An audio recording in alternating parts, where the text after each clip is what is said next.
സംസ്ഥാനത്ത് സാമൂഹിക സുരക്ഷാ പെൻഷൻ വാങ്ങുന്നവർ ശ്രദ്ധിക്കുക.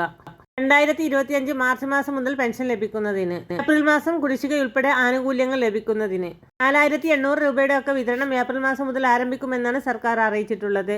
അപ്പോൾ അതിനു മുന്നേ തന്നെ സാമൂഹിക സുരക്ഷാ പെൻഷൻ വാങ്ങുന്നവർ നേരിടുന്ന പ്രധാനപ്പെട്ട കാര്യമാണ് അർഹതാ പരിശോധന.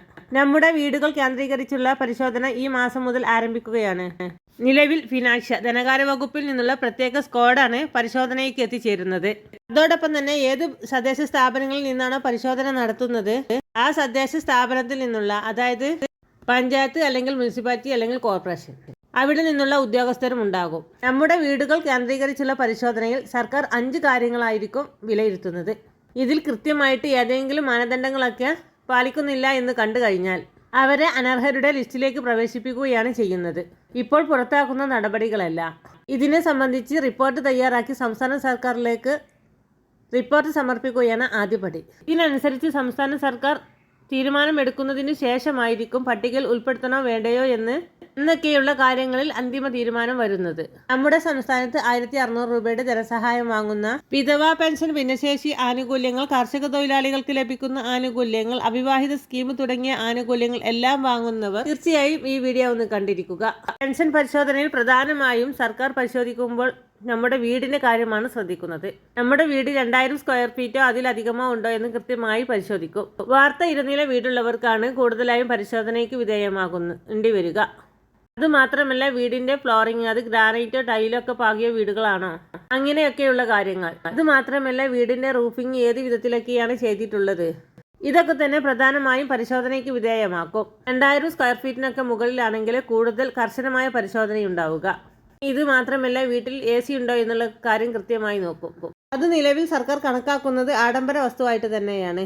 അതുകൊണ്ട് തന്നെയാണ് പെൻഷൻ ഗുണഭോക്താവ് AC ഉള്ള വീട്ടിലാണ് കഴിയുന്നത് എങ്കിൽ അവർക്ക് പെൻഷൻ നൽകേണ്ടതില്ല എന്ന ഉത്തരവ് വന്നിട്ടുള്ളത്. ഇനി അതുപോലെ തന്നെ നമ്മുടെ സ്ഥല വിസ്തൃതി കൃത്യമായിട്ട് പരിശോധിക്കും.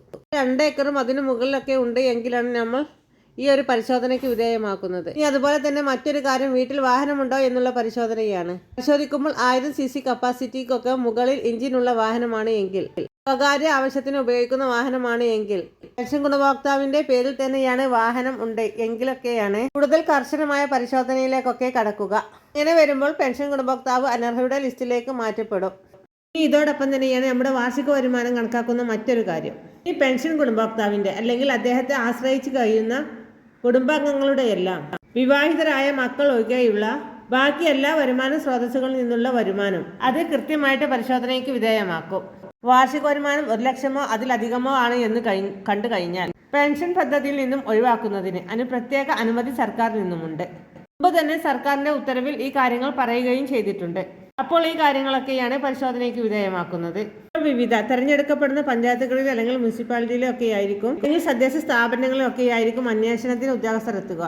ഫിനാൻഷ്യൽ ഇൻവെസ്റ്റിഗേഷൻ സ്ക്വാഡ്, അതായത് ധനകാര്യ വകുപ്പിൽ നിന്നുള്ള ഉദ്യോഗസ്ഥരാണ് പരിശോധനയ്ക്ക് എത്തിച്ചേരുന്നത്. ഇത്തരത്തിൽ പരിശോധനകൾ ഉണ്ടായിരുന്നു. അങ്ങനെ കണ്ടെത്തിയ വിവിധ വീടുകളിൽ, അതായത് 15 വീടുകൾ എടുത്താൽ അതിൽ 12 വീടുകളും അനർഹരായിട്ടൊക്കെയാണ് പെൻഷൻ വാങ്ങുന്നത് എന്നൊക്കെയാണ് കണ്ടെത്തിയിട്ടുള്ളത്. അതുകൊണ്ട് തന്നെ ഇത് കൂടുതൽ പരിശോധന വ്യാപിപ്പിക്കുന്നതിന് ഇടയാക്കുകയും ചെയ്യും. അതുകൊണ്ട് തന്നെ എല്ലാവരും ഒന്ന് അറിഞ്ഞിരിക്കുക.